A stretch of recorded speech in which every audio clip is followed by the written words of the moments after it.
the White Wolf's secret. For 5 years, she swallowed her pride, scrubbed blood from the frozen stone floors of the Ironhold Keep, and kept her inner beast leashed. They thought she was a broken, wolfless Omega. They were wrong. And when they finally forced her to shift, an entire kingdom fell to its knees. The winter of 1428 was unforgiving, burying the northern territories under 6 feet of snow and freezing the great river Ouse solid. Inside the towering, soot-stained walls of the Ironhold Pack, survival was the only religion.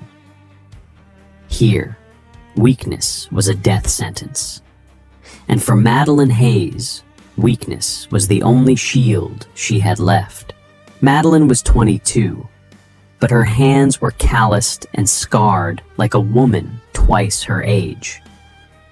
She was classified as a null, a werewolf whose inner beast had failed to manifest by her 18th birthday. In the brutal hierarchy of medieval Lycan society, a null was lower than an Omega. They were laborers, punching bags, the invisible ghosts who hauled the firewood, emptied the chamber pots, and scrubbed the chainmail of the warriors. But Madeline was not a null. Deep within her, slumbering beneath a cage of sheer willpower and terror, lay an entity of ancient and catastrophic power. She harbored a white wolf.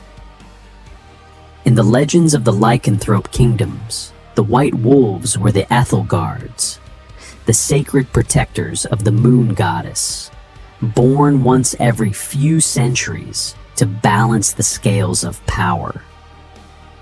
They possessed speed that defied physics, strength that could shatter castle gates, and a healing bloodline coveted by every power-hungry alpha on the continent.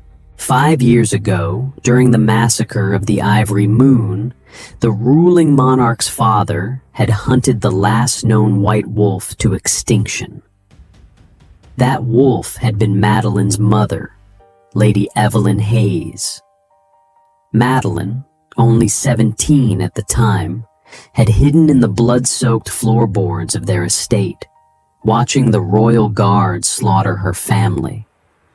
From that night on, she buried her aura. She coated her scent in ash, pine needles, and stale ale. She broke her own fingers to avoid drawing attention in combat training.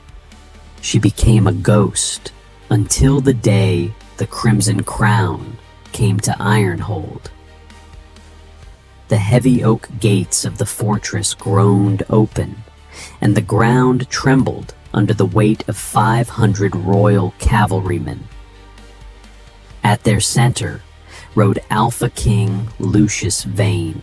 Lucius was a terrifying figure, a man forged in the fires of war. At 28, he had conquered 3 neighboring territories, ruling his empire with an iron fist and a black wolf that was rumored to be the size of a war horse. He was notoriously ruthless, fiercely intelligent, and currently unwed. His royal tour was ostensibly a diplomatic mission to inspect the border packs, but whispers in the servant quarters suggested a darker motive. The king's seers had sensed a shift in the world's magic. They believed a remnant of the Ethelgard bloodline had survived. Madeline stood in the freezing courtyard alongside the other servants, her head bowed strictly to the icy cobblestones, her ragged woolen cloak pulled tight. The air grew thick, suffocating beneath the sheer pressure of Lucius's alpha aura. It felt like a physical weight pressing down on her spine. "Stand up straight, filth," hissed Lord Branford Harding, the alpha of Ironhold, as he paced the line of servants, ensuring his pack looked disciplined for the king. Branford was a cruel, petty man who took immense pleasure in tormenting his gnolls. King Lucius dismounted his massive destrier. His boots clicked against the stones. He wore armor of blackened steel, a heavy cloak of dire wolf fur draping his broad shoulders. As he walked past the ranks of Ironhold warriors, his piercing amber eyes scanned the crowd. He was a predator assessing a new hunting ground. Madeline's heart hammered against her ribs like a trapped bird. "Keep your eyes down," she ordered her inner beast. "Do not react. Do not breathe." Her wolf, usually a silent, curled-up presence in the back of her mind, stirred restlessly. The proximity of such a powerful alpha was pulling at her instincts. Lucius stopped. He was 10 paces away from Madeline. The wind shifted, blowing a harsh gust through the courtyard. Lucius tilted his head, his nostrils flaring slightly. A frown etched across his handsome, battle-scarred face. He took a step toward the servant line. "Lord Branford!" Lucius's voice was a low, resonant baritone that sent shivers down the spines of everyone present. "Your keep smells of wet dog and cheap iron. But beneath that," he took another step closer to Madeline, "there is something else." Branford rushed forward, his face pale. "Your Grace, I apologize. The servants have been cleaning the kennels." "Silence," Lucius commanded, not shouting, yet the sheer force of the word made Branford snap his jaws shut. The king stopped directly in front of Madeline. She could see the scuffed toes of his steel boots. She stopped breathing. Her hands, red and cracked from the cold, trembled against her skirts. "Look at me," Lucius ordered. Madeline slowly raised her head. For a fraction of a second, her guarded, dull brown eyes met his piercing amber ones. She forced a look of vacant terror onto her face, the perfect picture of a broken gnoll. Lucius stared at her, his gaze stripping away her defenses.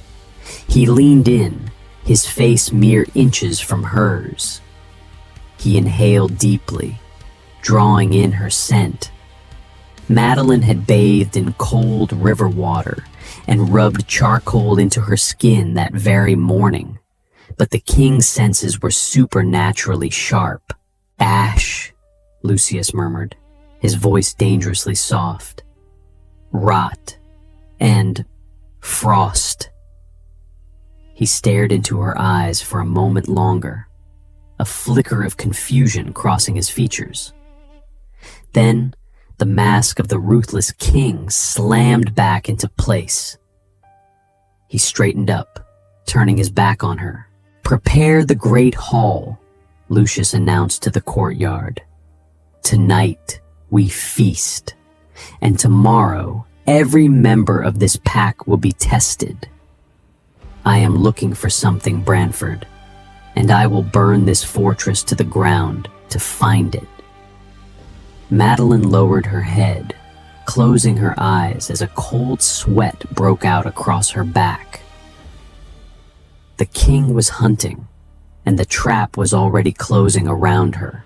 The great hall of Ironhold was a cavernous room of rough-hewn stone, illuminated by roaring hearths and hundreds of tallow candles.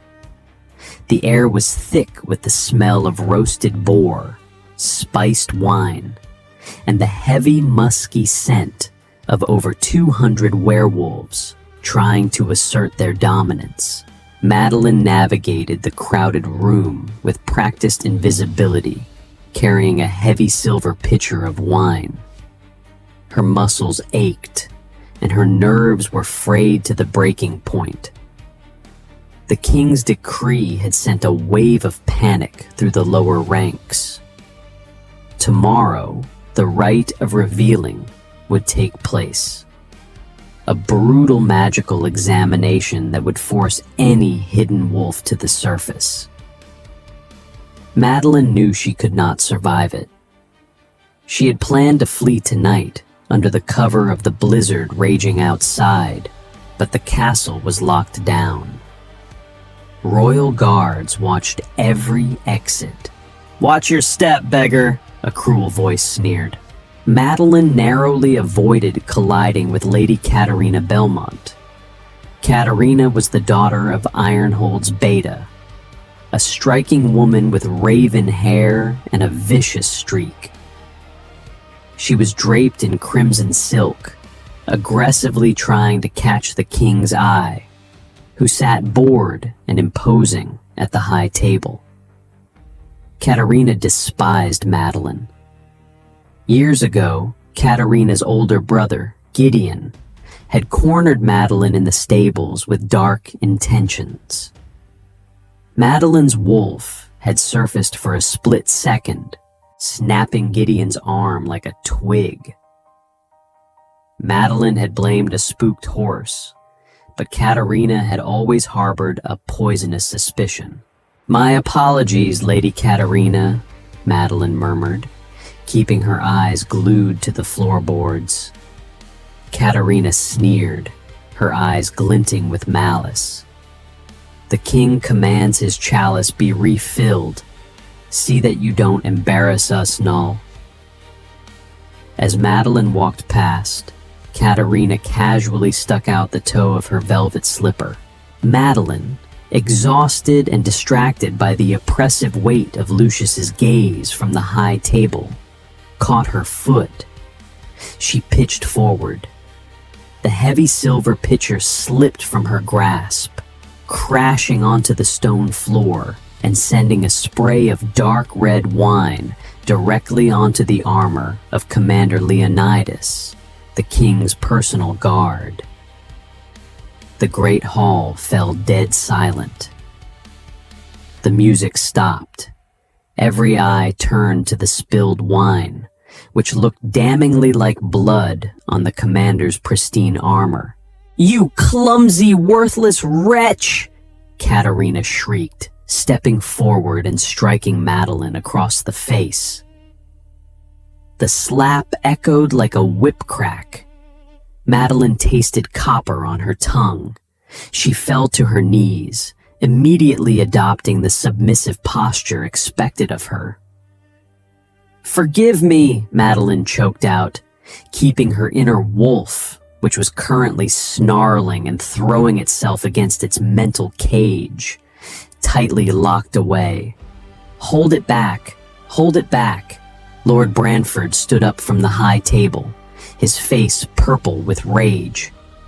"Guards, drag this useless filth to the courtyard. 50 lashes. Let her freeze." "Wait." The single word cut through the tension like a broadsword. King Lucius slowly rose from his carved wooden throne. He descended the steps from the dais, his eyes locked onto Madeline's kneeling form. The crowd parted for him, as if he were a god of war. Lucius stood over her. He looked at the spilled wine, at Katerina's smug face, and finally, down at the red welt blooming on Madeline's pale cheek. 50 lashes will kill a null," Lucius said softly. "Is this how Ironhold treats its weakest?" Branford stammered. "Your Grace, she insulted your commander. She is a blight on my pack. She has no wolf, no honor." "No wolf?" Katerina interrupted, stepping closer, her voice dripping with venom. "I am not so sure, Your Grace. This servant is a liar. She heals too quickly from her beatings. She survives winters that kill strong men. I say she is a rogue, hiding her scent with witchcraft." A murmur of shock rippled through the hall. Witchcraft was heresy. Lucius's eyes darkened. He looked down at Madeline, who was trembling now, not from fear of the whip, but from the terrifying proximity of the Alpha King. His aura was screaming at her to submit, but her white wolf was screaming back, demanding she rise and bare her throat. "Is this true, servant?" Lucius asked. "No, Your Grace," Madeline whispered, keeping her head bowed. "I am nothing." Katerina smiled, a cold, triumphant expression. "Then you will not mind proving it. The trial of the moon, Your Grace, here, now. If she is truly a null, the silver will merely burn her skin. If she hides a beast, it will fight the poison. It will force a shift." Branford gasped. "Lady Katerina, the trial of the moon requires pure liquid silver and concentrated wolfsbane. It is agonizing. It is usually reserved for traitors. Are you questioning the security of the king, Alpha Branford?" Katerina countered smoothly. Lucius did not look at Katerina. His gaze remained fixed on Madeline. He felt a strange, inexplicable pull toward this bruised, ragged servant. His own black wolf was pacing restlessly in his mind, growling, agitated by her presence. "Bring the chalice," Lucius ordered. The hall erupted in hushed, panicked whispers. 2 royal guards hauled Madeline to her feet, dragging her to the center of the room. She didn't struggle. She couldn't. If she fought them, she would expose her strength. An old pack shaman stepped forward, carrying a small, smoking iron crucible. Inside bubbled a mixture of melted silver and crushed purple wolfsbane. The smell alone made the werewolves in the front row take a step back, gagging. "Drink," Lucius commanded. He stood only a few feet away, watching her every micro-expression. Madeline looked at the smoking crucible. If she drank it, the silver would attack her bloodstream. Her white wolf, immensely powerful and fiercely protective, would not allow its host to die. It would force a transformation to purge the poison. 5 years of hiding, 5 years of torture and silence, all ending here on the cold stone floor of Ironhold. "Drink it, witch," Katerina spat. Madeline looked up. For the first time, she dropped the facade. She didn't look at Katerina, or Branford, or the guards. She looked directly into the amber eyes of King Lucius Vane. The veil of the terrified, broken servant vanished. In her eyes, Lucius saw a flash of ancient, frozen defiance. It hit him like a physical blow. A guard grabbed Madeline's jaw, forcing her mouth open, and the shaman poured the scorching liquid down her throat. The pain was absolute. It felt as though swallowing a river of molten glass. Madeline screamed, a raw, tearing sound that echoed off the vaulted ceilings. She collapsed to the floor, convulsing. Her blood turned to fire. The silver tore through her veins, hunting her magic. "No," she screamed in her mind, fighting her own beast. "Stay hidden. Let me die." But the white wolf had endured enough. A sickening crack echoed through the silent hall as Madeline's spine snapped, reshaping itself. The crowd gasped, stumbling backward. "Impossible," Branford whispered. "Guards, draw your weapons," Commander Leonidas roared. Madeline's screams morphed into a deep, guttural, earth-shaking snarl. The ragged servant clothes ripped away as her bones extended and her muscles swelled. The transformation of a normal werewolf took a full minute and was shrouded in shadows. Madeline's transformation took seconds, accompanied by a blinding burst of pure, luminescent white magic that shattered the tallow candles and blew out the roaring hearths. The great hall was plunged into darkness, illuminated only by the radiant, ethereal glow emanating from the center of the room.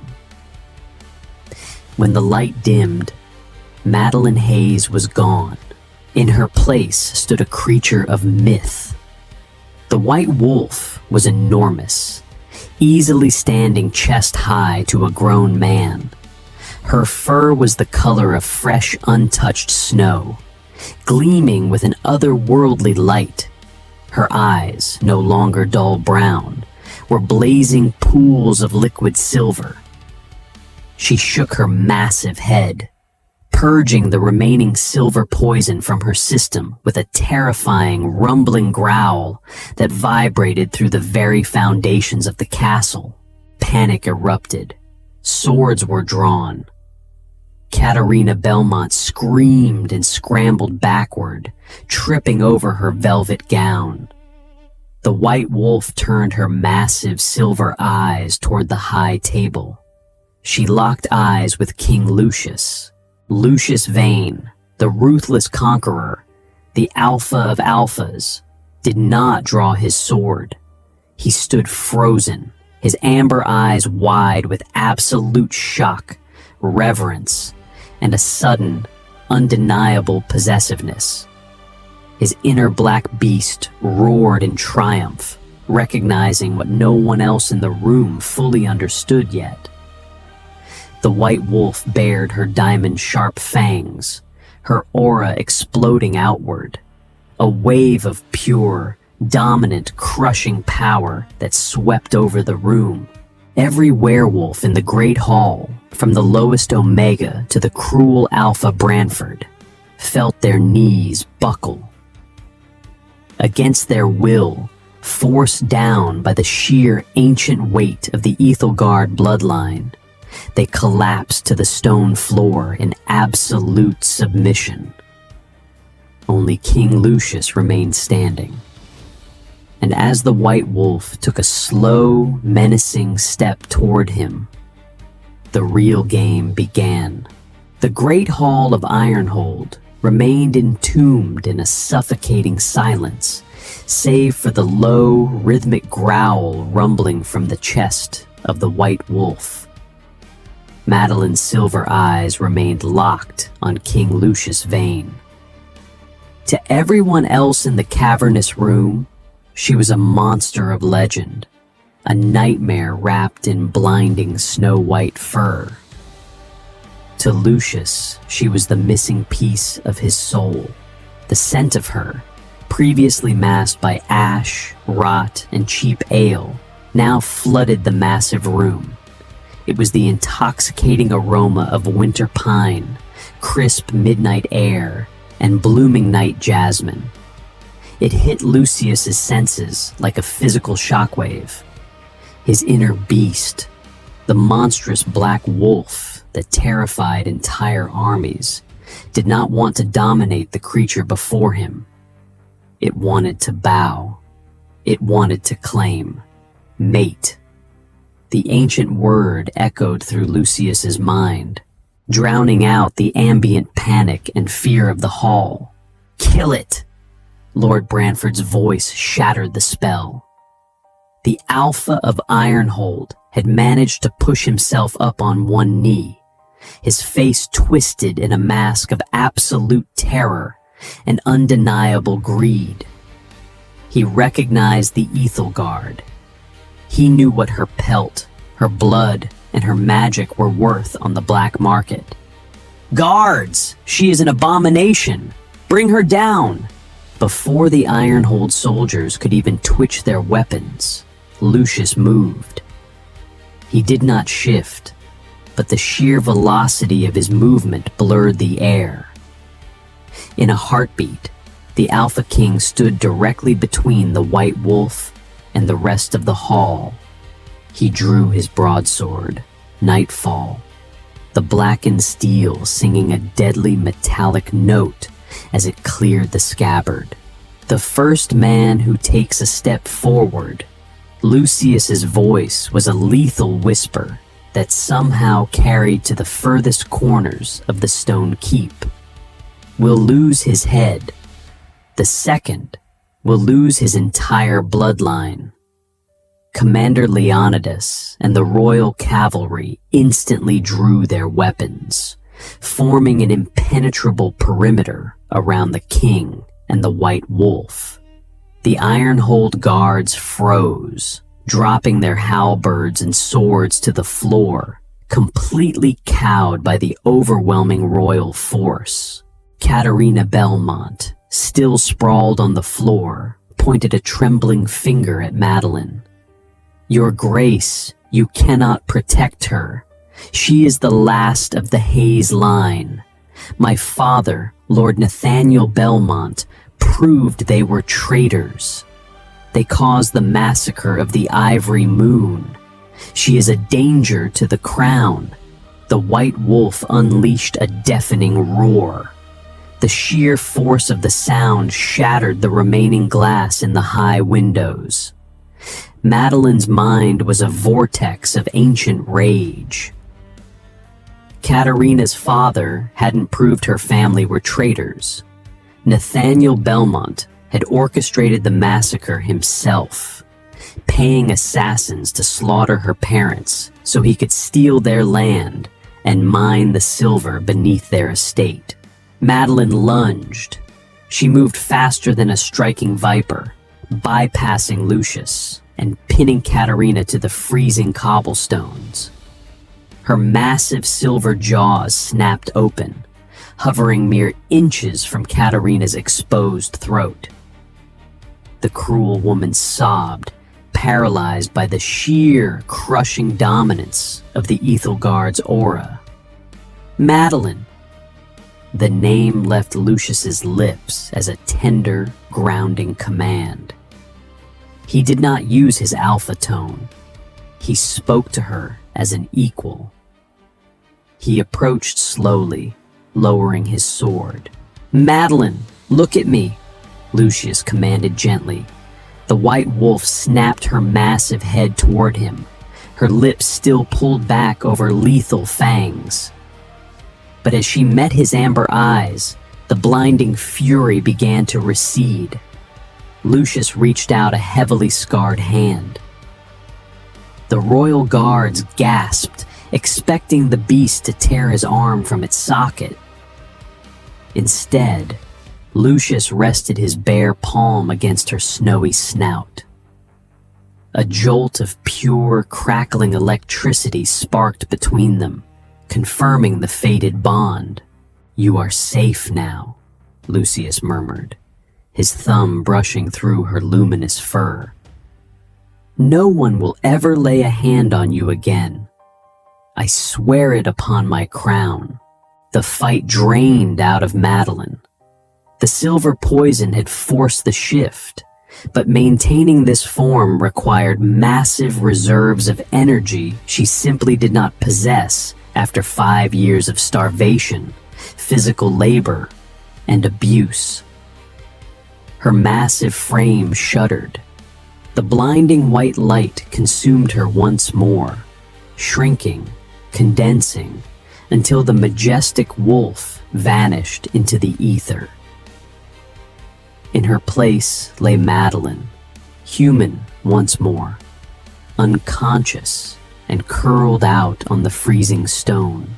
Before anyone could blink, Lucius tore off his heavy, fur-lined royal cloak and swept it over her bruised, shivering body, lifting her securely into his arms. He cradled her against his chest plate, his eyes blazing with a protective fury, that terrified the onlookers far more than the White Wolf had.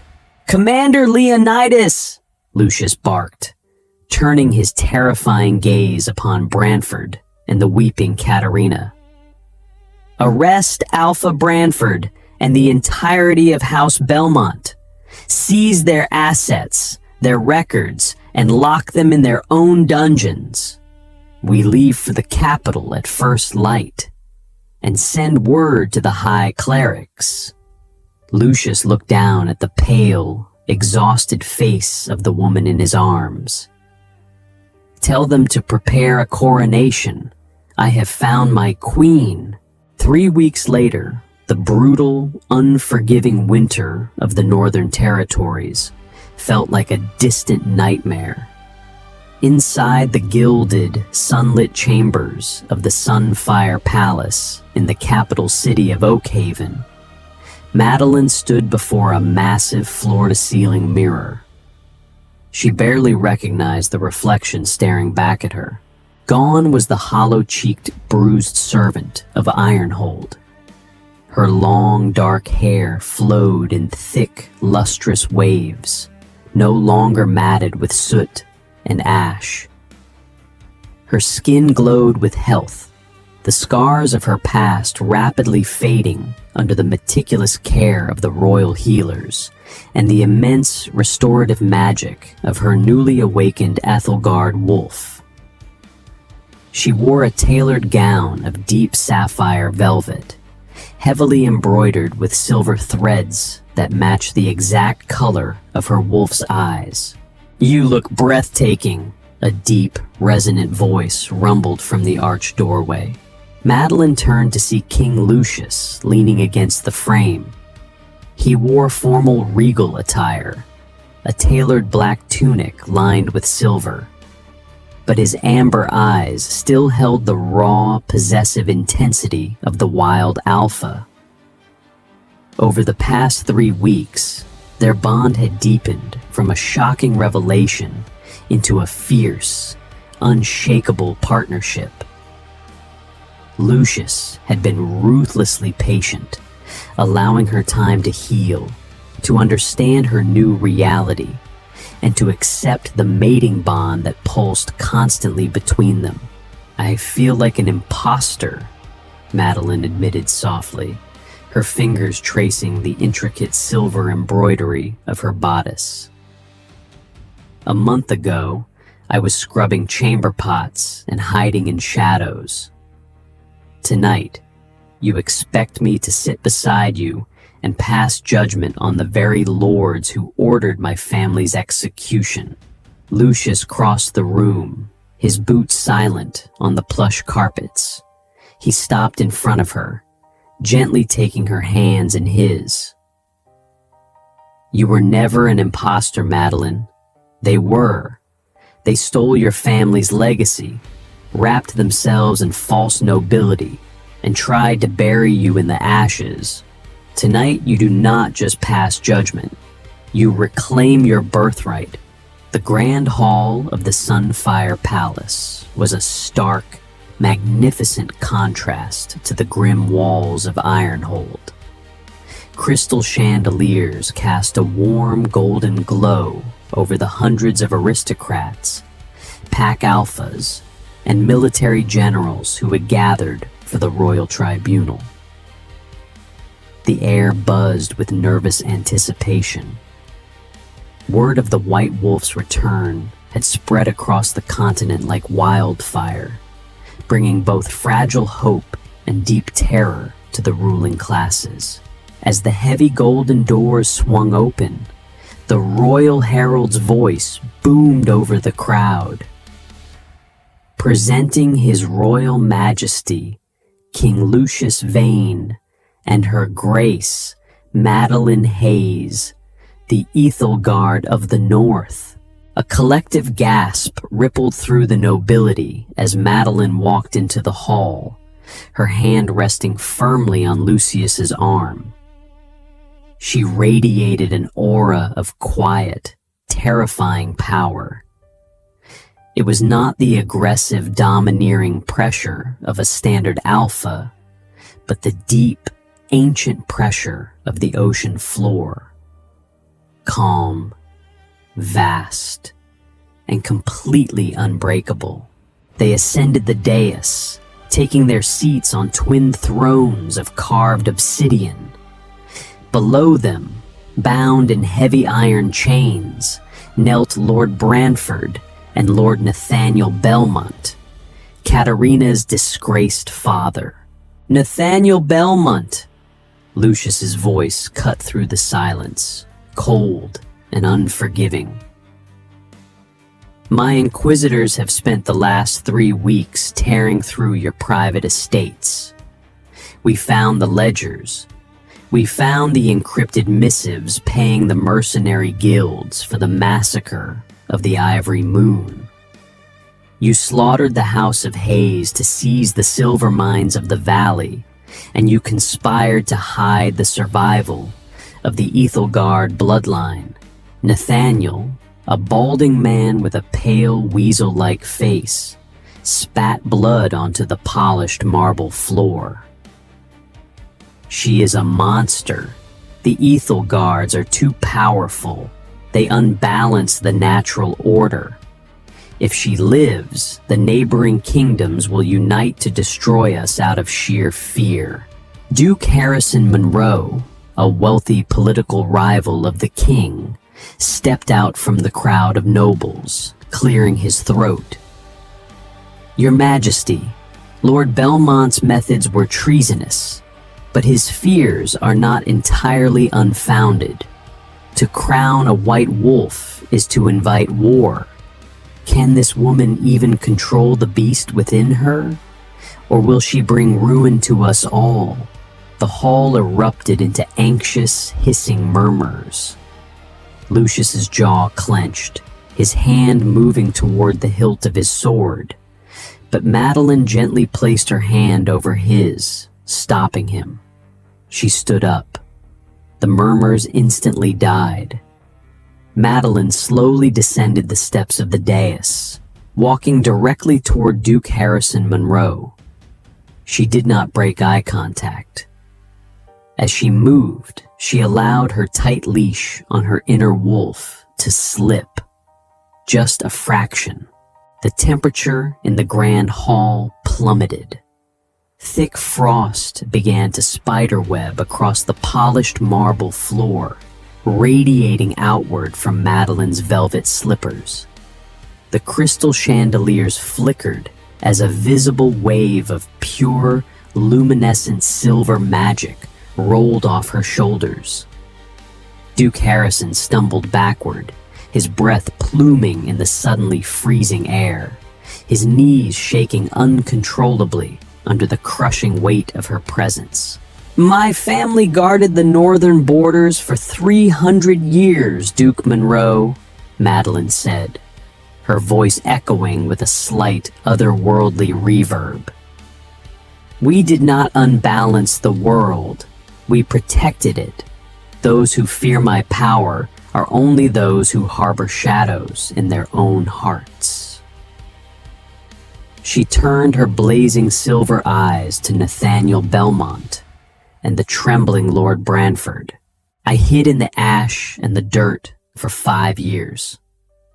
I starved, I bled, and I watched the men who murdered my mother parade around in silk and gold. I know the true measure of this kingdom's cruelty, and I know its strength. She walked back up the dais, standing beside Lucius, who watched her with an expression of absolute awestruck worship. I am Madeline Hayes, she declared, her voice ringing with absolute finality. I am the White Wolf, and I sentenced Nathaniel Belmont and Lord Branford to the traitor's block. The royal guards immediately seized the screaming men, dragging them forcefully from the hall. No one protested. No one dared. The entire court dropped to one knee, bowing their heads in unified, unquestioning submission to their new queen. Lucius reached out, taking Madeline's hand and pressing a fervent kiss to her knuckles. The darkness of her past was finally dead, replaced by the blazing dawn of her reign. The White Wolf had returned to the light, and beside her Alpha King, she would ruthlessly reshape the world. Did Madeline's fiery defiance and King Lucius's ruthless devotion leave you craving more of the White Wolf's incredible journey? This is just the beginning of their legendary saga. If you love this epic tale of hidden power, ancient magic, and fated mates, hit that like button. Share this video with your fellow fantasy romance fans, and subscribe to our channel now. Ring the notification bell so you never miss an update, and drop a comment below predicting what happens next.